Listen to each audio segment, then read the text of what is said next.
السلام علیکم فرینڈز کل ہم نے حتائے الفت ناول سٹارٹ کیا تھا.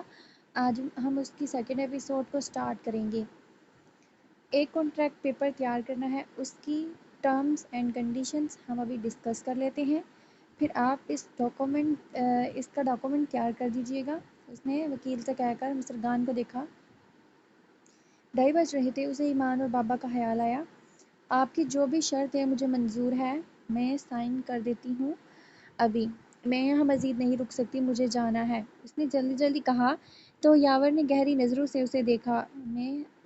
اس لڑکی کا انداز اسے جان چھڑانے جیسا لگا تھا، جیسے وہ جلد جلد یہاں سے بھاگنا چاہتی تھی. کیا یہ لڑکی اس کے ساتھ بہت بڑا دھوکہ کرنے والی تھی، یا وہ واقعی اتنی بے وقوف تھی؟ کیا اسے معلوم نہیں تھا کہ بغیر پڑھے کسی قانونی کاغذ پر سائن نہیں کرنے چاہیے؟ اور وہ ایک بلیک پیپر پر سائن کرنے کو تیار تھی. اسے بالکل بھی اندازہ نہیں تھا کہ وہ خود کو کس مصیبت میں پھنسانے والی ہے. یاور علی سکندر کس بلا کا نام تھا؟ اگر وہ جانتی تو اس کے سائے سے بھی 100 میل دور رہتی. اس کا آئی ڈی کارڈ یاور کے پاس تھا، اس لیے یاور نے اسے کچھ نہیں کہا اور وکیل کو اشارہ کیا. وکیل صاحب نے ایک اسٹامپ پیپر مسٹر گان کے آگے رکھا اور ایک جگہ انگلی سے اشارہ کرتے ہوئے دستخط کرنے کو کہا. مسٹر گان نے فوراً اس کی ٹیبل سے پین اٹھا کر اپنے سائن کیے اور واپس قلم دان میں رکھ کر پین کو اٹھ کھڑی ہوئی. اگر آپ کو برا نہ لگے تو میں کچھ دنوں بعد سے جوائن کر سکتی ہوں، جب تک بابا کی کنڈیشن سٹیبل ہو جائے. یاور نے جانتی نظروں سے اسے دیکھتے ہوئے کہا. مسٹر گان نے سائن تو کر دیے، مگر اس کے آئی ڈی کارڈ کے بارے میں یاور کو یقین نہیں تھا کہ وہ اصلی تھا یا جعلی. فی الحال اس پہ اعتبار نہیں کر سکتا تھا وہ. اس نے اپنی سیف سائٹ ہی رکھی تھی. آپ بے فکر ہو جائیں، ہاسپٹل کے بلز کمپنی کی طرف سے کلیئر ہو جائیں گے. یاور نے رقم ڈائریکٹلی اسے نہیں دی تھی. اگر وہ اس کا راز فاش کرنے کا سوچ رہا تھا تب بھی وہ 7 لاکھ کا نقصان کیوں کرواتا؟ البتہ مسٹر گان اسے ممنون نگاہوں سے دیکھتے ہوئے اس کا شکریہ ادا کر کے چلی گئی. یاور نے ایک امپلائی کو بلوایا اور مسٹر گان کی بتائی ہوئی انفارمیشن اسپتال سے ویریفائی کروانے کو کہا اور بات سچ نکلنے کی صورت میں اس کے اخراجات سنبھالنے کو بھی کہا. وہ دیکھنا چاہتا تھا اس لڑکی کی نیت کیا ہے. پتہ نہیں کیوں اسے اس لڑکی سے شدید نفرت محسوس ہو رہی تھی. اس کے جانے کے بعد اس کے چہرے کے اثرات ایک دم بدلے تھے. کچھ دیر پہلے والے نرم تاثرات کی جگہ اب سخت چہرہ نظر آ رہا تھا. ماجد صاحب، یہ کاغذ آپ بہت سنبھال کر رکھیں گے. اس کاغذ پر کیا کنڈیشنز ٹائپ کرنی ہے میں آپ کو بعد میں بتا دوں گا. کاغذ اس کے ہاتھ میں حکم کا اکا یعنی ایک کارڈ جیسا تھا. ٹھیک ہے سر. 50 سال کے لگ بھگ ماجد صاحب کافی عرصے سے اس کمپنی میں وکیل کی حیثیت سے کام کر رہے تھے. اس کمپنی کے سارے قانونی معاملات وہی ہینڈل کرتے تھے. سکندر گروپ آف کمپنیز صرف ایک کنسٹرکشن کمپنی نہیں تھی، ایک پوری امپائر تھی جس کے متحد لاکھوں کے حساب سے امپلائیز ورک کام کرتے تھے. اس ایک نام کی ملکیت میں کئی شاپنگ مالز، ٹورز، ریزورٹس اور ہوٹلز اور کمرشل اور رہائشی عمارتیں وغیرہ شامل تھیں.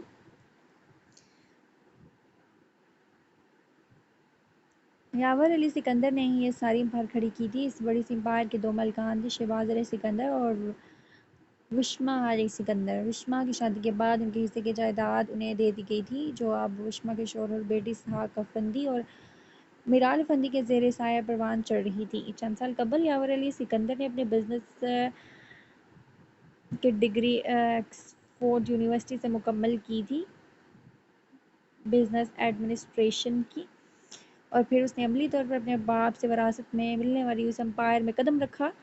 اس وقت وہ ایک نوجوان لڑکا تھا، لیکن اس کی ذہانت کے چرچے بزنس کی دنیا میں بہت جلد پھیل گئے تھے. وہ اپنی کمپنی میں مختلف جگہوں پہ کام کر چکا تھا اور اب 1 سال پہلے وہ اپنے ہیڈ آفس بطور سی ای او کام کر رہا تھا. اس سے پہلے اس کے والد شہباز علی سکندر اس پوسٹ پر تھے، لیکن اب وہ اپنی جگہ سونپ کر خود اٹلی اور اسپین قائم اپنے کاروبار کو دیکھ رہے تھے. یاور علی سکندر اصولوں کے معاملے میں بہت سخت تھا. کچھ عرصے سے اس کمپنی کے فائنانس میں گڑبڑ چل رہی تھی. اس نے اکاؤنٹس ڈپارٹمنٹ میں نوٹس بھجوا دیا تھا کہ جس کسی کی بھی حرکت ہے خود ہی چپ چاپ استعفیٰ دے دے. یاور علی سکندر اسے کچھ نہیں کہے گا، لیکن 2 مہینے تک کوئی سامنے نہیں آیا اور پیسوں کا گھپلہ جاری رہا. اس نے انکوائری بٹھا دی. فوراً ہی شفیع احمد کا نام ظاہر ہو گیا. وہ پچھلے 20 سالوں سے اس کمپنی میں بطور اکاؤنٹنٹ مینیجر کام کر رہے تھے. ان کی اچھی تنخواہ تھی اور امپلائی ریکارڈ بھی اچھا تھا، لیکن پھر بھی 2 کروڑ کا غبن ان کے کھایا.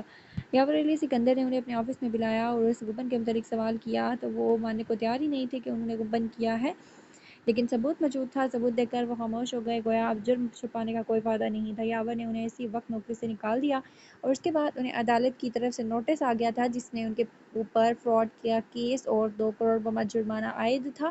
یاور کے معصوم چہرے والے دھوکے باز شخص سے نفرت تھی، جو ثبوت کے باوجود اس کی آنکھوں میں آنکھیں ڈال کر جھوٹ پہ جھوٹ بول رہا تھا، لیکن اپنی آنکھوں سے سارے ثبوت دیکھنے کے بعد وہ ایک دم چپ ہوا تھا۔ یاور کو دھوکے باز اور جھوٹے لوگوں سے نفرت تھی، اور یہی وجہ تھی وہ اس وقت مصرگان کو بھی ایک دھوکے باز نگاہوں سے دیکھ رہا تھا۔ اس کے دماغ میں ایک پلان چل رہا تھا جس سے اس دھوکے باز انسان کا سارا خاندان تباہ ہونے والا تھا، کیونکہ وہ یاور علیہ سکندر تھا۔ اس سے کراس کرنا اپنے اوپر عذاب لانے کے مترادف تھا۔ وہ اپنے ساتھ دھوکہ کرنے والوں کو کبھی معاف نہیں کرتا۔ مصرگان اس کے آفس سے نکل کر گھر جانے کے بجائے سیدھا اسپتال آئی تھی۔ اسے بار بار ایمان کا خیال آ رہا تھا۔ وہ کب سے بابا کے پیچھے پڑی تھی کہ اسے اسمارٹ فون چاہیے، لیکن بابا نے اسے کہا تھا کہ کالج جانے کے بعد لے کر دیں گے۔ ابھی کچھ دن پہلے تو اس نے کالج جانا شروع کیا تھا۔ بابا کتنے خوش تھے۔ انہوں نے اس سے وعدہ کیا تھا کہ وہ اسے کچھ دنوں میں سب سے اچھا اور مہنگا والا اسمارٹ فون لے کر دیں گے، لیکن اب وہ خود ہی اچانک بستر پر پڑ گئے تھے۔ ایمان کے پاس تو عام بٹنوں والا فون بھی نہیں تھا۔ مصرگان اسے فون ہی کر کے بتا دیتی۔ مصرگان نے ڈاکٹر سے پیسوں اور علاج کی بات کی تھی۔ کچھ دیر میں اسے پیسے جمع ہونے کی کنفرمیشن مل گئی تھی۔ اس نے تسلی کے لیے دل پہ ہاتھ رکھا اور آنکھیں بند کر کے دھڑکتے دل کو قابو کیا۔ گپت اندھیرے میں روشنی کی ایک کرن نمودار ہوئی تھی۔ ڈوبتے کو تنکے کا سہارا مل گیا تھا۔ عمران ابھی تک اسپتال میں ہی تھا۔ مصرگان نے اسے بھیج کر ایمان کو اسپتال لانے کا کہا تھا۔ اس کے ذہن میں بار بار وہ منظر گھوم رہے تھے، ایک منظر میں اس کے ساتھ بات کرتے ہوئے ہنستے مسکراتے بابا، اور دوسرے منظر میں اچانک سے دل پر ہاتھ رکھے نیچے کو گرتے ہوئے بابا۔ پتہ نہیں اچانک اسے انہیں کیا ہو گیا تھا، وہ بے ہوش ہو گئے تھے، ہوش میں ہی نہیں آ رہے تھے۔ اس کی آنکھیں بار بار نمکین پانی سے بھر رہی تھیں، جسے وہ اپنے دوپٹے کے پلو سے پوچھ کر صاف کر رہی تھی۔ ایک تسلی تو تھی کہ سرجری ہو جائے گی، لیکن اس کے بابا واپس پہلے جیسے ہو سکیں گے یا نہیں، اس بارے میں دل وہم کا شکار تھا، مگر وہ اپنے اللہ سے اچھی امیدیں رکھے ہوئے تھی۔ کچھ دیر بعد ایمان آ گئی اور اسے جیسے ہی سامنے دیکھا بھاگ کر روتے ہوئے اس کے گلے لگ گئی۔ آپ کے بابا کو کیا ہو گیا ہے؟ کچھ نہیں ہوا، بس تھوڑی طبیعت خراب ہے، وہ بالکل ٹھیک ہو جائیں گے، تم پریشان مت ہو۔ ایمان کی پشت سہلاتے ہوئے اس کو حوصلہ دے رہی تھی۔ اس کا دل اندر سے رو رہا تھا، لیکن ایمان کے سامنے وہ کمزور نہیں پڑ سکتی تھی، ورنہ وہ خود کو سنبھالتی ہے ایمان کو۔ اس نے بہت ہمت اور مضبوطی کا مظاہرہ کیا تھا۔ عمران کو کچھ دیر بعد مصرگان نے واپس بھیج دیا تھا۔ اس کے گھر والے بھی پریشان ہو رہے تھے۔ وقت آہستہ آہستہ گزر رہا تھا، رات ہو گئی تھی۔ ایمان اس کے کندھے پہ سر ٹکا کر نیند میں ڈوبی ہوئی تھی، شاید روتے روتے تھک گئی تھی۔ مصرگان کی آنکھیں بھی رو رو کر اب تھک چکی تھیں، مگر وہ بابا کی فکر میں سو نہیں پا رہی تھی۔ بیٹھے بیٹھے اسے خیال آیا اس نے صبح سے کچھ نہیں کھایا تھا۔ ایمان بھی یقیناً بھوکی ہوگی، مگر پریشانی میں اس نے بھوک کا نام نہیں لیا تھا۔ تھوڑی دیر مزید گزری تو ایمان کی آنکھ کھل گئی۔ اس نے آنکھیں مل کر ادھر ادھر دیکھا، اسپتال کا اندرونی حصہ نظر آیا۔ آپ ہی؟ اس نے کندھے سے سر اٹھا کر مصرگان کی طرف دیکھا۔ ہاں، بابا ٹھیک ہو جائیں گے نا؟ وہ فکر مند تھی۔ بالکل، تم دعا کرو کہ بابا جلدی ٹھیک ہو جائیں۔ پھر جیسے اسے خیال آیا، تمہیں بھوک لگی ہے؟ جاؤ کینٹین سے میرے لیے بھی ایک چائے اور بسکٹ لے آنا۔ اس نے اپنے والد سے کچھ پیسے نکال کر اسے دیے اور بہانے سے بھیجا۔ وہ چلی گئی تو مصرگان کی آنکھوں سے پھر آنسو جاری ہو گئے تھے۔ کھانے کا دل نہیں چاہ رہا تھا، مگر ایمان کی خاطر اس نے اپنی بھوک کا بہانہ کیا اور وہ بھی کچھ نہ کھاتی۔ اس کے ذہن میں ڈاکٹرز کی باتیں گونجنے لگی تھیں۔ ڈاکٹرز نے کہا تھا کہ سرجری کے بعد اگر وہ بچ بھی گئے تو ان کا جسم ٹھیک سے کام نہیں کرے گا، انہیں صرف دل کا دورہ نہیں آیا تھا، انہیں کوئی شوق پہنچا تھا جس کے باعث ان کے دماغ کا ایک حصہ بھی بالکل مفلوج ہو گیا تھا۔ بروقت ہسپتال لانے کی وجہ سے ان کی سانسیں چل رہی ہیں، لیکن وہ بالکل ٹھیک ہوں گے یا نہیں یہ کہنا قبل از وقت ہوگا۔ مصرگان کی امیدوں اور اطمینان کا مرکز اس کے بابا اور ایمان ہی تو تھے۔ اس چھوٹی سی فیملی کو جانے کس کی نظر لگی تھی جو اس کے بابا اس حال میں پہنچ گئے تھے۔ اس نے تھوڑا سا رو کر اپنے دل کے عمدہ جذباتوں کو قابو کیا اور ایمان کے آنے سے پہلے آنکھیں صاف کی۔ ایمان کو تسلی دینے کے لیے وہ موجود تھی، لیکن اسے کون تسلی دیتا؟ ہر مشکل کے باوجود ٹوٹنا چاہتی نہیں تھی وہ۔ وہ رات اس کے لیے طویل خوفناک تھی۔ اس کے بابا آئی سی یو میں تھے اور وہ دیکھنے اندر نہیں جا سکتی تھی۔ ساری رات دونوں بہنوں نے پریشانی میں کاٹی تھی۔ اس کے بابا کی سرجری ہو رہی تھی اور اس کا دل دھک دھک کر رہا تھا۔ گھنٹے گزرے گئے اور کتنے پل گزرتے گئے، ہر پل اس کے لیے طویل تھا۔ بالآخر ڈاکٹر باہر آئے اور تیزی سے ڈاکٹر کی طرف بڑی بے چینی سے ڈاکٹر سے پوچھا، بابا کیسے ہیں؟ ہمارے بس میں جو تھا وہ ہم نے کر دیا، کچھ گھنٹے انتظار کریں گے، ان کے ہوش میں آنے کا ابھی کچھ کہہ نہیں سکتے۔ اور وہ جو ایمان کو ساری رات تسلیاں دیتی آئی تھی، اس وقت اس سے جھوٹ کیسے بول دیتی؟ اس نے اپنے کانوں سے سن لیا تھا اور اس کے بعد جو وہ روئی تو مصرگان کو سنبھالنا مشکل ہو گیا۔ کتنی مشکل سے اسے چپ کرواتے ہوئے وہ خود بھی رو پڑی تھی۔ ان کی سرجری ہو گئی تھی اور ڈاکٹر نے انہیں وارڈ میں شفٹ کر دیا تھا، لیکن 2 دن سے اس کے بابا کو ہوش نہیں آیا تھا۔ ان 2 دنوں میں وہ کھیلی کیا کیا نہیں کرتی رہتی تھی۔ اس نے مکان کے کاغذات ڈھونڈے اور پراپرٹی ڈیلر سے مکان کے فروخت کی بات کی۔ 2 دن میں مکان نہیں بک سکتا تھا اور مکان کی قیمت بھی اس نے 40 لاکھ لگائی تھی اور اس میں بھی بیچنے کو تیار تھی، لیکن اتنی جلدی کوئی خریدار نہیں مل رہا تھا۔ تیسرے دن وہ اس مغرور انسان کے سامنے موجود تھی۔ ریسپشنسٹ کے ذریعے یاور تک اس کی کا پیغام پہنچ چکا تھا۔ وہ کسی میٹنگ میں نہیں تھا، لیکن اس پریشان حال لڑکی کو 2 گھنٹے انتظار کروانے کے بعد یاور نے اسے اپنے آفس میں بلوا لیا تھا۔ سر، میں آپ کی بہت مشکور ہوں کہ آپ نے بروقت میری مدد کی۔ ایک چھوٹی سی فیور کر دیں تو مجھے بہت خوشی ہوگی۔ وہ اس کے سامنے کرسی پر بیٹھی تھی اور ہاتھوں میں پیپر ویٹ گھماتا ہوا اسے بغور دیکھ رہا تھا۔ اس لڑکی کے چہرے پہ اس کے باپ کی طرح کی معصومیت تھی جو یاور کو ایک آنکھ نہیں بھا رہی تھی۔ مسٹر گان نے فیروزی اور گلابی امتزاج کا لان کا سوٹ پہنا ہوا تھا۔ فرمائیے سر، یہ میرے گھر کے پیپرز ہیں، اگر آپ انہیں اپنے پاس گروی رکھ لیں اور مجھے اس کے بدلے کیش دے دیں۔ مجھے پیسوں کی ضرورت ہے، صرف والد کے ہسپتال کے خرچے تو نہیں تھے، اس کی بہن کی کالج کی فیس اور ان کے کھانے پینے کا خرچہ، ہسپتال سے گھر اور گھر سے ہسپتال آنے جانے کا خرچہ، بجلی اور گیس کا بل اور مزید دوسرے اخراجات بھی تو تھے۔ اس کے بعد سن کہا یاور نے پیپر ویٹ واپس میز پر رکھا اور ہاتھ اس کی جانب بڑھایا۔ اس نے کاغذات والی فائل اس کے ہاتھ میں دے دی۔ یاور نے کال کر کے فوراً ماجد صاحب کو بلا لیا۔ چیک کریں یہ اوریجنل ہے۔ یاور کے الفاظ سن کر مسٹر گان کو لگا یہ کوئی فارمیلٹی ہوگی۔ اسے دور دور تک بھی گمان نہیں گزرا کہ اس پہ شک کر رہا تھا، وہ اسے فراڈ سمجھ رہا تھا۔ ماجد صاحب کچھ دیر تک کاغذات کی جانچ پڑتال کرتے رہے، پھر یاور کو دیکھ کر تسلی امیز لہجے میں جواب دیا، جی سر، یہ بالکل اوریجنل ہے۔ میں ابھی آپ سے یہ گھر خریدنا چاہتا ہوں، کیا قیمت لگائیں گے آپ اس کی؟ اس کے بربادی کا پلان کیے بیٹھا تھا، اب ہاتھ آیا موقع وہ گنوا نہیں سکتا تھا۔ مارکیٹ پرائس کے حساب سے یہ گھر 40 لاکھ کا ہے۔ مسٹر گان نے پراپرٹی ڈیلر کی بتائی ہوئی رقم دہرائی۔ حالانکہ یہ گھر کم سے کم 20 سے 8 لاکھ کا آرام سے بک سکتا تھا، مگر مسٹر گان نے پراپرٹی ڈیلر سے کہا تھا کہ اسے فوری پیسوں کی ضرورت ہے، تو پراپرٹی ڈیلر نے موقع سے فائدہ اٹھانے کا سوچا۔ دنیا میں بے ایمانی اور لالچی لوگ بھی تو بہت ہیں۔ یاور نے کچھ دیر سوچا اور پھر ایک چک کاٹ کر مسٹر گان کی طرف بڑھا، اب سے یہ گھر میرا ہے۔ مسٹر گان نے تکشرانہ نظروں سے اسے دیکھا۔ آپ کا اپائنٹمنٹ لیٹر تیار ہے، آپ کب سے جوائن کریں گی؟ مجھے سست اور کام چور لوگ بالکل پسند نہیں ہیں۔ میں کل سے جوائن کر لوں گی سر۔ یاور نے جواب میں کوئی ہوں ہاں نہیں کی اور میز پر رکھی فائل میں یوں مشغول ہو گیا جیسے وہ یہاں ہے ہی نہیں۔ اس نے خاموشی سے رخ آگے کو موڑا اور اس کے آفس سے باہر نکل آئی۔ مسٹر گان کے جانے کے بعد یاور کے لبوں پر مسکراہٹ تھی، وہ اپنا گھر تک اسے دے چکی تھی۔ اسے اندازہ نہیں تھا وہ جلد بے آسرا ہونے والی تھی۔ جسے وہ اپنا مددگار سمجھ رہی تھی وہ اسے لوٹنے والا تھا۔ اس کے آفس سے نکل کر سیدھی بینک گئی اور رقم کیش کروا کر اپنے اکاؤنٹ میں ٹرانسفر کروا لی۔ ہسپتال میں جو خرچہ ہوا تھا اس نے یاور کی کمپنی کو واپس کر دیا تھا، یعنی اس کا لون اب اتر چکا تھا اور وہ اگر چاہتی تو وہاں جاب کرنے سے انکار کر سکتی تھی۔ فی الحال وقت وہ ان پیسوں سے کچھ عرصہ گزارا کر سکتی تھی ان پہ، لیکن بابا کے علاج اور ایمان کی فیس پہ لگنے والی رقم کے بعد اس کے پاس زیادہ جمع پونجی نہ رہتی۔ پھر اسے کسی نہ کسی جگہ نوکری کی تلاش کرنی پڑتی اور اس کی گریجویشن کی ڈگری پر بغیر کسی سفارش کے اسے نوکری ملنا تقریباً ناممکن تھا۔ عقل مندی اسی میں تھی کہ وہ ہاتھ آئی نوکری کو گنوانے کا سوچتی بھی نہیں۔ چند گھنٹوں کا تو کام ہوگا اور بابا کے پاس ایمان کو چھوڑ کر جا سکتی ہے۔ ایمان کی کالج کی فیس میں نکل آئے گی اور کچھ سیونگز بھی کر لے گی، اور اگر پیسے بچے تو وہ آگے اپنی پڑھائی جاری رکھ لے گی۔ پرفیکٹ پلان کر کے اس نے سکون کا سانس لیا۔ اسے معلوم نہیں تھا یہ اس کے سکون کا آخری دن تھا۔ ڈاکٹر نے بتایا کہ اس کے بابا کا آپریشن تو کامیاب ہو گیا، لیکن ان کے دماغ کو جو صدمہ پہنچا ہے اس کی وجہ سے وہ کوما میں چلے گئی ہیں۔ ہوش کب آئے گا اس کے بارے میں کچھ نہیں کہا جا سکتا، شاید 2 دن میں ہوش آ جائے یا شاید ساری زندگی نہ آئے۔ وہ بہت پریشان تھی، اسے کچھ بھی کر کے اپنے بابا کو ٹھیک ٹھاک دیکھنا تھا۔ اگلے روز اسے اپنی سی وی اور ڈاکومنٹس کو ساتھ یاور نے آفس بلوایا تھا تاکہ کام شروع کرنے سے پہلے وہ اس کی قابلیت کا جائزہ لے سکے اور اسی حساب سے اس کا کام ملنا تھا۔ صبح وہ آفس ٹائم کے مطابق اپنی سی وی لے کر بالکل وقت پہ پہنچی تھی۔ اسے یہ معلوم نہیں تھا کہ اس کا کام کیا ہے، اسے آج اپنی ذمہ داری کا پتہ چلنا تھا۔ یاور نے 1 گھنٹہ میٹنگ کے بہانے سے اسے پھر انتظار کروایا تھا۔ وہ میٹنگ میں تو نہیں تھا، البتہ کچھ ڈیلز کے آفر کر رہا تھا۔ یہ کام بعد میں بھی کیا جا سکتا تھا، مگر اس طرح اس لڑکی کو ایسے انتظار کرواتا۔ فرق صرف اتنا تھا وہ اپنے آفس میں نہیں تھا بلکہ میٹنگ روم میں بیٹھا تھا۔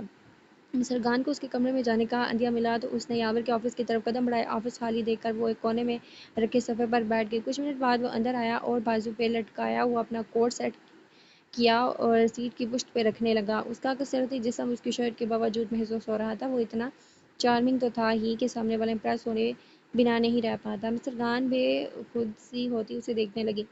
اسے معلوم نہیں ہوا کیسے وہ اس کے قریب آیا اور پھر اس کی آنکھوں کے سامنے چٹکی بجائی وہ چونک کر ہوش میں آئی۔ یاور کی نظر اس کے چہرے پہ تھی، اس کی نظروں میں کچھ ایسا تھا کہ مسٹر گان شرم سے پانی پانی ہو گئی اور اس نے فوراً نظریں چکائی تھیں۔ ایک تو اتنا ہینڈسم تھا کہ نہ چاہتے ہوئے بھی دماغ دوسری طرف سوچنے پر مجبور ہو جاتا۔ سر، یہ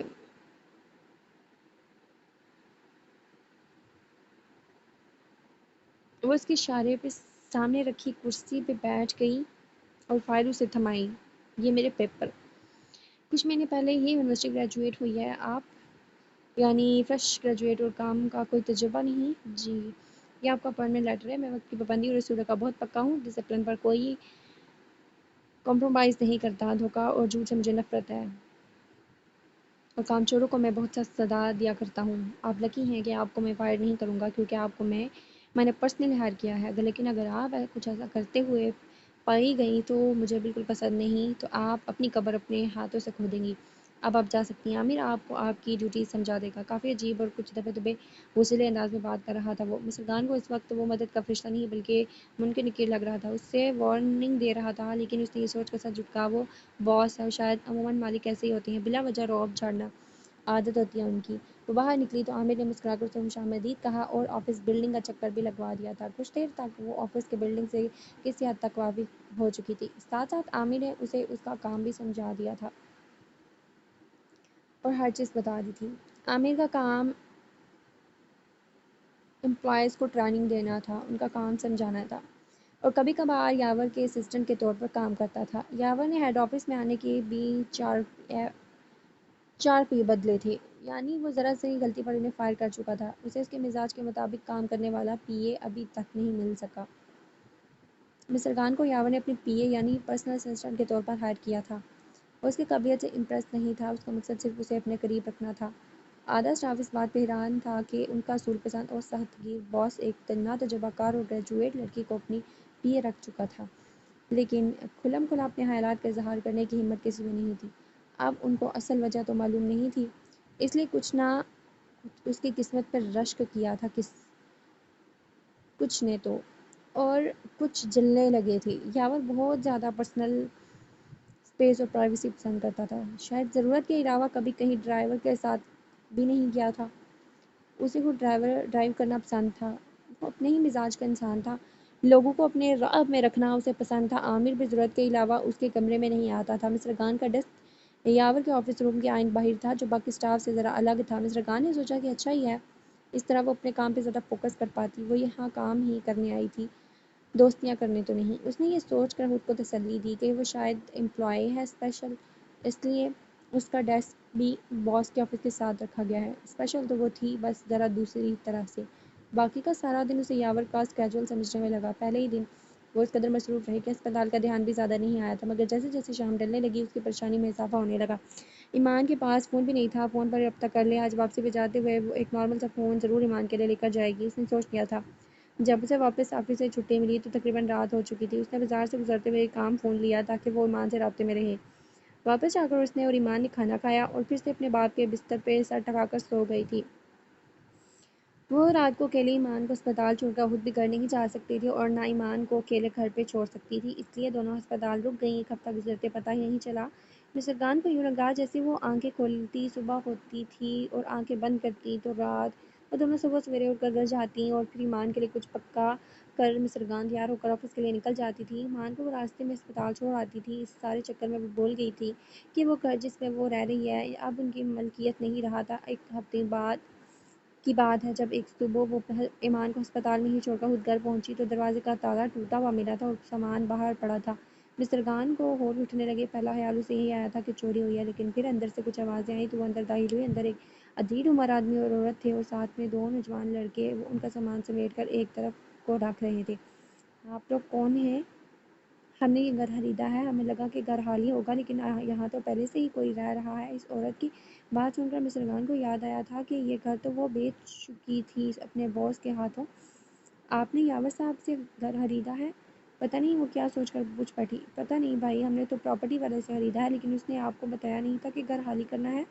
دراصل میرے والد بیمار ہیں اور ہسپتال میں داخل ہیں، بس وقت ہی نہیں ملا دوسرا گھر ڈھونڈنے کا۔ میں 1-2 دن میں سامان لے جاؤں گی، آپ مجھے کچھ مہلت دے دیں۔ مسٹر خان نے معاملہ سنبھالنے کی کوشش کی تھی، اتنے کم وقت میں وہ اور سوچ بھی کیا سکتی تھی۔ وہ عورت اپنے ساتھ کے آدمی کو دیکھنے لگی۔ ٹھیک ہے، لیکن 2 دن اس سے زیادہ نہیں، ہم نے بھی شفٹ کرنا ہے ادھر۔ مسٹر خان کے لیے یہ غنیمت تھی، اس نے ان کا شکریہ ادا کیا اور لوگ وہ چلے گئے۔ ان کے جانے کے بعد مسٹر خان جلدی سے تیار ہو کر آفس کے لیے نکل گئی۔ سامان واپس رکھنے کا وقت نہیں تھا، وہ پڑوسی سے سامان کا خیال رکھنے کا کہہ کر گھر سے نکل آئی تھی۔ اسے دیر ہو رہی تھی، وہ اس کا باس وقت کا بہت پابند تھا۔ وہ آفس پہنچی تو 5 منٹ لیٹ ہو گئی تھی۔ آج اس کے باس کی میٹنگ تھی اور اس نے میٹنگ روم میں سب کے پہنچنے سے پہلے پروجیکٹ سیٹ کرنا تھا اور میٹنگ سے متعلقہ ڈاکومنٹس کو سب مہمانوں کی کرسیوں کے سامنے میز پر رکھنے تھے۔ لیپ ٹاپ ریڈی کرنا تھا، لیکن جب وہ پوری سازشوں سمیت میٹنگ روم میں داخل ہوئی تو لیپ ٹاپ سے الجھتا ہوا اس کا باس غصے سے سرخ ہو رہا تھا۔ اس پر نظر پڑی تو قہر آلود نظر اسے دیکھ رہا تھا۔ Get lost now. Sorry sir, وہ کچھ پرسنل کام آ گیا تھا۔ To hell with your personal, I said get out. Yawar کی آواز پہلے سے بھی زیادہ اونچی تھی۔ پورے فلور پہ ایک دم سناٹا چھا گیا تھا۔ اس کے غصے سے سبھی ڈرتے۔ بزرگان کا پہلا تجربہ تھا، اس لیے بہت زیادہ سبکی کا احساس ہوا تھا۔ سب لوگ اسے دیکھ رہے تھے۔ شرمندگی کے احساس کے تحت اس کی آنکھوں میں آنسو تھے۔ جو بھی تھا، مگر وہ سب کے سامنے تو اسے بری طرح سے ڈانٹتا نہ۔ وہ فوراً میٹنگ روم سے باہر نکلی اور اپنی آنکھوں کو ہتھیلی کے برش سے صاف کر رہی تھی۔ 2 سیکنڈ میں اس کی عزت کا جنازہ نکال دیا تھا یاور سکندر نے۔ اس کی اب تک کی ساری زندگی میں کسی نے بھی اس سے اس لہجے میں بات نہیں کی تھی۔ اسے سب کی نظریں محسوس ہو رہی تھیں، ایک تو گھر کی ٹینشن، اوپر سے اس کا طوفانی مزاج۔ وہ لیڈیز واش روم میں جا کر بہت روئی اور اپنا چہرہ دھو کر لپسٹک لگائی، آنکھوں کا بہتا کاجل صاف کیا جو روتے ہوئے بہہ کر باہر آ گیا تھا۔ 3 گھنٹے کی میٹنگ کے بعد وہ میٹنگ روم سے باہر نکلا اور ڈیسک پر بیٹھے تکیے گھسیٹے انداز میں گھورتے ہوئے اپنے آفس میں بلایا۔ وہ فوراً اپنے دھڑکتے دل کو قابو کرتی اور دل بلا ٹالنے کا ورد کرتی ہوئی اس کے پیچھے اندر آئی۔ یاور کا انداز ایسا تھا جیسے اسے کچا چبا جائے گا۔ وہ اندر آئی تو یاور کا رخ دوسری جانب تھا۔ اس نے یاور کے پرکشش وجود کو ایک نظر ڈرتے ڈرتے دیکھا ہی تھا۔ وہ ایک دم پیچھے مڑا اور اسے دیکھ کر اس نے اتنی زور سے میز پر مکہ مارا کہ شیشے پر پڑی چیزیں تک اچھلی تھیں۔ اگر وہ ان بریکیبل گلاس نہیں ہوتا تو ٹوٹ کر کرچی کرچی ہو جاتا۔ ذرا سی بھی سینس آف رسپانسبلٹی نہیں ہے تم میں؟ میں نے کہا تھا میں اصولوں پہ کمپرومائز نہیں کرتا۔ اگر تمہاری جگہ کوئی اور ہوتا تو اس بلڈنگ سے کب باہر پھینک چکا ہوتا میں اسے۔ سوری سر، آئندہ سے ایسا نہیں ہوگا۔ واٹ از آئندہ؟ میں تمہیں بتا چکا تھا کہ اگر تم نے غلطی کی تو اپنی قبر اپنے ہاتھوں سے کھودو گی تم۔ وہ دھمکی والے انداز میں بولا تھا۔ جب تک مجھے میشا مال کے ڈیزائنز کی ساری پریزنٹیشنز کے امپورٹنٹ نوٹس نہیں مل جاتے تم واپس نہیں جا سکو گی۔ آؤٹ۔ انتہائی حد تک امیز انداز میں کہتے ہوئے اس کی سزا کے طور پر اس کے باس نے ایسا کام دے دیا تھا جو وہ آج کی تاریخ میں چاہ کر بھی مکمل نہیں کر سکتی تھی۔ 3 گھنٹے جاری رہنے والی میٹنگ میں 3 ڈیزائنز کی پریزنٹیشن دی گئی تھی جس میں اس کے باس نے اسے بے عزتی کر کے نکال دیا تھا۔ اگر وہ اندر موجود ہوتی تو شاید آج یہ کام مکمل ہو جاتا، لیکن اب یہ ایک دن کا کام نہیں لگ رہا تھا۔ وہ ڈیسک پر بیٹھ کر سوچنے لگی اب کیا کرے۔ اس نے دونوں ہاتھوں میں اپنا سر تھام لیا۔ کچھ دیر خود کو ریلیکس کرنے کے بعد وہ اٹھی اور پانی پینے چلی گئی۔ یاور کو اسے ڈانٹ کر کمینی سی خوشی ہوئی تھی، لیکن اندر کہیں اس کی آنکھوں میں اپنے آنسو دیکھ کر اسے بے چینی ہوئی۔ وہ کمرے میں بلا کر اسے پھر سے ڈانٹ کر کام دے چکا تھا۔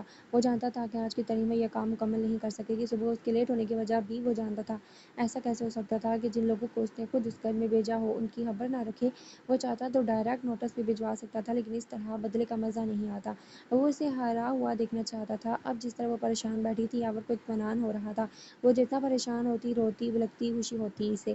وہ کہتے ہیں نا، ماں باپ کا کیا اولاد کو بھگتنا پڑتا ہے۔ اس کے باپ نے غمبن کیا تھا اور قیمت اسے چکانی پڑی تھی۔ کیا ہوا؟ عامر کو یوں دیکھنے پر اس نے خود کو نارمل کمپوز کرتے ہوئے پوچھا۔ پریشان لگ رہی ہو؟ خیریت ہے؟ عامر اسے عمر میں تھوڑی بڑا ہوگا، لیکن وہ پہلے دن سے ہی اسے بالکل ایک بڑے بھائی کی طرح لگ رہا تھا۔ ہاں بس وہ، لیکن ایک پریشانی ہے۔ مجھے باس نے میٹنگ کے پریزنٹیشنز کے امپورٹنٹ نوٹس بنانے کا کہا اور مجھے میٹنگ میں بیٹھنے بھی نہیں دیا۔ اب کیا کروں؟ میں ہیلپ کر سکتا ہوں، لیکن باس کو پتہ نہ چلے۔ میرے پاس سارے نوٹس ہیں، تم وہ پڑھ کر بس ٹائپ کر دینا۔ 2 گھنٹے کا ابھی کام نہیں ہے۔ بہت بہت شکریہ آپ کا۔ وہ دل سے اس کی مشکور ہو چکی تھی۔ چلو، اس کی کم از کم آدھی پریشانی تو حل ہوئی۔ آمین اسے ایک USB تھمائی اور اپنے ڈیسک پہ گئی۔ وہ پروفیشنل نہیں تھی اور کام میں بھی نئی تھی، وہ اس لیے اسے عامر کے بتائے گئے وقت سے زیادہ ہی لگا تھا اور 2 گھنٹے میں ہی کر لیتی، ورنہ 3.5 گھنٹے میں کر کے جب فائل باس کی میز پر رکھی تو وہ دل ہی دل میں حیران ہوا تھا۔ مشکوک انداز میں اسے دیکھنے لگا۔ مسترگان کو لگا کہ شاید اس کے باس کا غصہ ٹھنڈا ہوگا۔ میرا خیال ہے تمہیں سبق مل گیا ہوگا۔ بس ایک جملہ، نہ کوئی تعریف نہ کچھ، بلکہ کام کرنے پہ بھی طنزیہ ریمارکس۔ اس کا دل ساری خوش فہمیاں اس سے 100 میل دور کر چکا تھا۔ اس نے صبر کے گھونٹ بھرے۔ اتنی اچھی جاب تھی، وہ ذرا سی باتوں پہ جاب چھوڑنا نہیں چاہتی تھی۔ 2 دن میں اس نے بہت ہی مشکل سے اپنا سب سے ضروری اور قیمتی سامان نکلوا کر بینک میں رکھوا دیا تھا اور باقی کا سامان اس نے ایک کمرہ کچھ دنوں کے لیے ادھار لے کر عمران کے گھر رکھوا دیا تھا۔ یہ ذمہ داری اس نے عمران اور ایمان کی لگائی تھی۔ عمران کے گھر والے اچھے لوگ تھے، کچھ دنوں کے لیے اپنا صحن اور کمرہ انہیں دے چکے تھے۔ اسے جلد از جلد کسی گھر کا انتظام کرنا تھا۔ وہ پھر 2 ہفتوں کی کوششوں کے بعد اسے صحن والا 2 کمروں کا گھر مل گیا۔ گھر چھوٹا تھا اور کرایہ بھی مناسب تھا۔ فی الحال اس کے بیچے گئے مکان کی رقم اس کے پاس تھی، اس لیے 6 مہینوں کا ایڈوانس کرایہ دے کر وہ گھر فوراً ہی مل گیا تھا۔ اس کے بابا کی طبیعت میں کوئی بہتری نہیں آ رہی تھی۔ آدھی رقم تو ان کے علاج میں خرچ ہو گئی تھی۔ ماں نے کالج جانا بھی چھوڑ دیا تھا، ورنہ بابا کے پاس کون رہتا۔ وہ چھوٹی تھی، لیکن ذمہ داری کا بوجھ اس نے مسٹر خان کے ساتھ برابر بانٹا تھا۔ گھر ملتے ہی اس نے سامان شفٹ کروا لیا تھا۔ جو اضافی سامان تھا وہ اس نے بیچ لیا تھا اور اپنے پاس صرف ضرورت کا سامان رہنے دیا۔ اس کے بابا ٹھیک ہو جاتے تو اور چیزیں آ سکتی تھیں۔ وہ آفس کے بعد سیدھا ہسپتال آئی تھی۔ دونوں بہنوں نے مل کر کھانا کھایا تو اس کے بعد بابا کے پاس بیٹھی باتیں کرنے لگی۔ آپ ہی آپ کے باس آپ کو جلدی چھٹی نہیں دے سکتے، ان کو بتائیے نا بابا کی طبیعت نہیں ٹھیک۔ اب وہ ایمان کو کیا سمجھاتی کہ اس کا باپ مزید کاموں میں الجھانا چاہتا ہے اسے، اور جلدی چھٹی کی بات کر رہی ہے یہ۔ کبھی کبھی مسٹر خان سوچتی تھی کہ اگر وہ اتنا مغرور نہ ہوتا تو مسٹر خان کو اس سے دل و جان سے محبت ہو جاتی۔ کسی سے محبت کر لینا آسان نہیں ہوتا، لیکن اس سے بھی زیادہ مشکل اس محبت سے پیچھا چھڑانا ہوتا ہے، خاص طور پر تب جب اس محبت کا حصول بھی کچھ نہ ہو۔ لیکن اچھا ہی تھا، جتنا وہ اسے برا سلوک کرے گا اتنا ہی دل کو اسے دور رکھنا آسان ہوگا۔ ویسے بھی وہ اس کا کبھی ہو نہیں سکتا، کہاں وہ مغرور امیر زادے اور کہاں یہ عام سی مڈل کلاس لڑکی، جو چیز پوہن سے باہی روز کے حواس پہ نہیں کرنی چاہیے۔ انوکھا لاڈلا کھلن کو مانگے چاند رے، تن کے گھاؤ تو بھر گئے داتا، من کے گھاؤ بھر نہیں پاتا، جی کا حال سمجھ نہیں آتا۔ کیسی انوکھی بات رے، انوکھا لاڈلا کھلن کو مانگے چاند رے، پیاس بجھے کب ایک درشن سے، تن سلگے بس ایک اگن میں، من بولے رکھ لوں میں من میں، کیسی انوکھی بات ہے۔ بہت مشکل سے تو مجھے یہ جاب ملی ہے ایمان، اور اتنی بڑی کمپنی میں جاب ملا آسان نہیں ہوتا۔ یہ تو بابا کی وجہ سے انہوں نے مجھے جاب دے دی، ورنہ آج کل بغیر سفارش کے کام ہی نہیں چلتا۔ وہ ایمان کو سمجھا رہی تھی۔ اگر بابا ہی اچانک بیمار نہ ہوتے تو آج میری جگہ وہ اس کمپنی میں کام کر رہے ہوتے۔ اچانک سے مانیٹر بیپ کرنے لگا۔ وہ ایک دم گھبرائی۔ اس کے بابا کو دوبارہ اٹیک آیا تھا اور یہ اچھی علامت نہیں تھی۔ ڈاکٹر نے انہیں باہر بھیج دیا اور فوراً شاک دینے کی کوشش کی۔ کتنی دیر ڈاکٹرز کوشش کرتے رہے، مگر ساری کوششوں کے باوجود بھی وہ جان بہ نہ ہو سکے۔ ڈاکٹر نے ان کے چہرے پہ سفید کپڑا ڈال دیا۔ وہ بے احتیاط چیخی تھی، بابا! اور اس کے بعد چیخوں پکار کا سلسلہ شروع ہوا۔ دونوں بہنیں ایک دوسرے سے گلے لگ کر خوب روئیں۔ پل بھر میں ان کی دنیا اجڑ گئی تھی۔ انہیں اس وقت دلاسا، تسلی، حوصلہ دینے والا کوئی تیسرا نہیں تھا، صرف وہ دونوں ہی ایک دوسرے کا سہارا تھیں۔ اس کے بابا، جنہوں نے انہیں گرم ہوا بھی نہیں لگنے دی تھی، وہ انہیں ننگے پیر چھوڑ کر چلے گئے تھے۔ وہ رات ایک قیامت کی رات تھی۔ مسٹر خان کو اپنا کوئی ہوش نہیں تھا۔ اس نے نہ جانے کیسے سب کچھ سنبھالا تھا۔ وہ بڑی بہن تھی، اس کی ذمہ داری زیادہ تھی۔ دور پار کے رشتہ دار جنازے میں شرکت کے لیے آئے تھے۔ سب اس کے گلے لگ لگ کر رو رہے تھے اور ان دونوں بہنوں کی مسکینی کا احساس دلاتے رہے، لیکن کسی کو یہ خیال نہیں آیا تھا کہ ان کے لیے کچھ کفالت کا انتظام ہی کر دیتے۔ دنیا داری نبھا کر ہی ان کا دل مطمئن تھا۔ اور پھر 2 دن بعد مہمانوں کا سلسلہ بھی منطقع ہو گیا۔ گھر بیچ کر جو رقم ملی تھی وہ آدھی اس کے بابا کے علاج میں لگی تھی اور باقی آدھی ان کی آخری رسومات ادا کرنے میں۔ ایمان اب گھر میں ہی رہتی تھی۔ مسٹر خان نے اسے کہا کہ وہ کالج جوائن کرے، مگر وہ نہیں مانی۔ اس کا جیسے ہر چیز سے دل ٹوٹ گیا۔ مسٹر خان بھی سوگ میں تھی، مگر کب تک ہاتھ پہ ہاتھ رکھے بیٹھی رہتی، دنیا کے کام بھی تو کرنے پڑتے۔ 3 روز بعد مسٹر خان نے جب آفس میں قدم رکھا، اسے فوراً پیغام مل گیا کہ اس کے باس کے کمرے میں اس کی حاضری تھی۔ وہ 3 دن تک بغیر اطلاع دیے غیر حاضر رہی۔ یقیناً غصے کی انتہا پہ ہوگا وہ۔ ساری بھاگ دوڑ میں وہ آفس انفارم کرنا بھول گئی تھی۔ اسے اپنے فون کا ہی ہوش نہیں تھا، اطلاع وہ ہانک دیتی۔ اس کا غم بھی اتنا تھا کہ وہ کام کو نظر انداز کر سکتی تھی۔ اب تو ان کی جمع پونجی بھی ختم ہونے کے برابر تھی۔ اب تو اسے اس تنہا پہ گزارا کرنا تھا۔ مسٹر خان کے دل میں ابھی اسے اپنے باس کا متوقع رد عمل سوچ کر ہول اٹھ رہے تھے، مگر وہ اس سے بچ تو نہیں سکتی تھی، سامنا تو کرنا ہی تھا۔ ساری ہمت جمع کر کے وہ اندر داخل ہوئی۔ یاور علی سکندر کے چہرے پہ قہر آلود تھا، غصے میں بھی اتنا ہی اٹریکٹیو لگتا تھا وہ۔ اوف یہ دل! میرا خیال ہے آپ کو اس جاب کی ضرورت نہیں ہے، آپ جا سکتی ہیں۔ اسے لگا کہ اس کے قدموں تلے سے زمین کھسک گئی۔ اس نے کھڑے کھڑے اسے نوکری سے نکال دیا، اور وہ بھی اس وقت جب اسے جاب کی ضرورت تھی۔ سر، اس کے گلے میں آنسو کا گولا اٹکنے لگا۔ آپ کا نان پروفیشنل رویہ میں برداشت کر چکا ہوں، لیکن اس بار آپ ہر ریکارڈ توڑ چکی ہیں۔ آپ کو اندازہ بھی ہے کہ آپ کی ایک دن کی چھٹی سے میری کمپنی کے پرافٹ پہ کیا اثر پڑ سکتا ہے؟ ہم نے ڈیل سائن کرنی تھی اور آپ عین موقع پر غائب ہو گئی۔ ڈاکومنٹس آپ کے پاس تھے، اگر آپ کا آنے کا موڈ نہیں تھا تو کم از کم ڈاکومنٹس آپ کو بھجوانے چاہیے تھے۔ اس کا لاس کون پورا کرے گا؟ اب کروڑوں کا پروجیکٹ تھا جو ہاتھ سے نکل گیا صرف آپ کی غیر ذمہ داری کی وجہ سے، اور میری کتنی انسلٹ ہوئی، ان کے سامنے کمپنی کی ساکھ اس سے متاثر ہوئی ہے۔ مس احمد جواب دیں میری بات کا۔ وہ اس کے قریب آ کر دھڑا تھا۔ مصرگان ڈر کر 2 قدم پیچھے ہوئی۔ بابا کے غم میں وہ بھول گئی تھی اس نے کتنی بڑی غلطی کر دی ہے۔ وہ نظر جھکائی وہاں کھڑی رہی۔ جواب دو مجھے۔ ایسے خاموش کھڑا پا کر یاور نے اس کا بازو پکڑ کر اسے جھنجھوڑا۔ دونوں میں سے زیادہ سخت کون تھا؟ اس کا لہجہ تھا یا گرفت؟ مصرگان فیصلہ نہیں کر پائی تھی۔ اس کی آنکھوں سے بہتے آنسو دیکھ کر یاور کا دل کیا تھا اسے یہیں کھڑے کھڑے شوٹ کر دے۔ میرے ساتھ یہ ایموشنل ڈرامے مت کرو۔ میں ان بیوقوف مردوں میں سے نہیں ہوں جو مگرمچھ کے آنسو دیکھ کر پگھل جاتے ہیں۔ یہ جو نقصان تم نے کیا اس کی قیمت میں تم سے وصول کروں گا ہر حال میں۔ میں نے جان بوجھ کر نہیں کیا تھا۔ میرے بابا کی ڈیتھ ہو گئی ہے۔ اس نے ہچکیاں لیتے ہوئے خود کو بڑی اذیت سے روتے ہوئے کہا، لیکن بولتے بولتے وہ صاف رو رہی تھی۔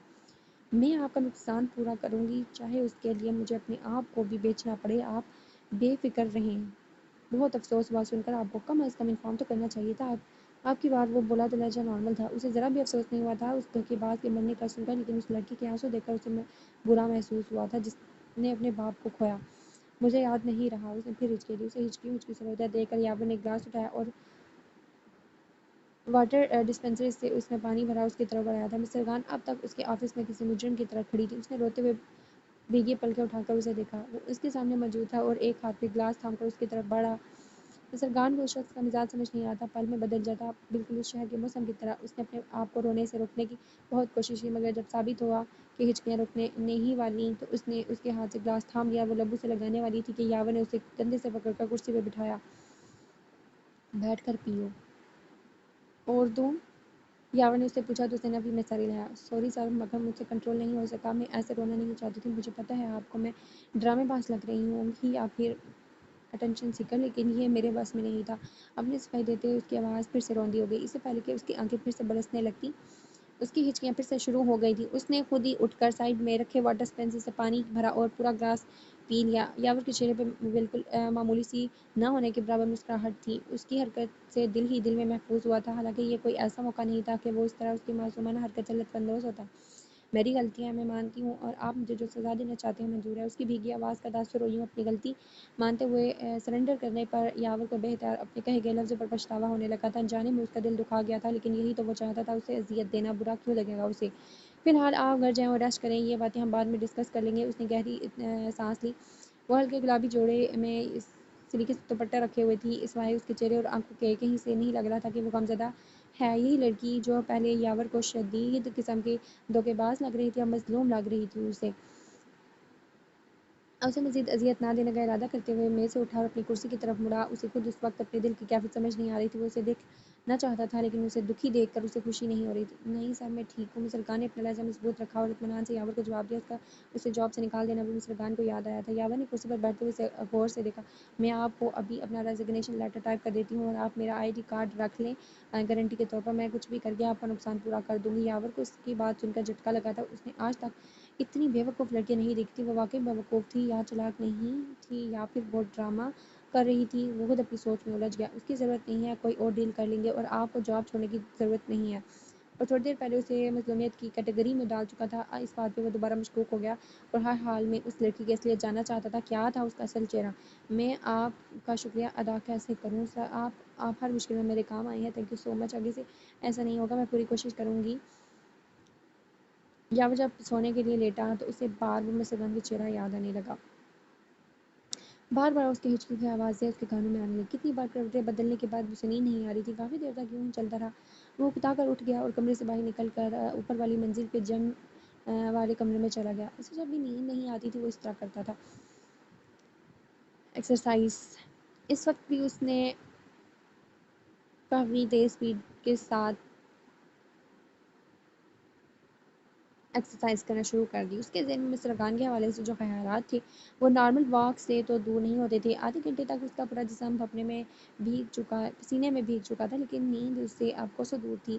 وہ تولی سے پسینہ پوچھتے ہوئے ٹریڈ مل بند کر کے واپس اپنے کمرے میں آ گیا اور باتھ روم میں گھس گیا۔ شاور کے نیچے کھڑے ہو کر ٹھنڈے پانی سے نہایا۔ اس نے سوچا شاید اس طرح اس کا ذہن کے حالات سے پیچھا چھڑانے لگا، مگر کچھ زیادہ فائدہ نہیں ہوا تھا۔ البتہ نہا کر وہ کچھ فریش ہو گیا۔ وہ جسم پہ تولیہ لپیٹ کر باتھ روم سے نکلا اور ڈریسنگ روم میں آ کر کپڑے پہن لیے۔ دوبارہ کمرے میں آ کر اس نے گھڑی پر وقت دیکھا تو رات کے 2:30 بج رہے تھے۔ اسے بھی احتیاط اس کی مصرگان سے پہلے والی ملاقات یاد آئی۔ وہ وقت پہ وہ اس وقت بھی گھڑی پر لگ بھگ یہی وقت تھا اور اس دن بھی اس نے ایسا ہی کچھ کہا تھا۔ آپ میرا آئی ڈی کارڈ رکھ لیں۔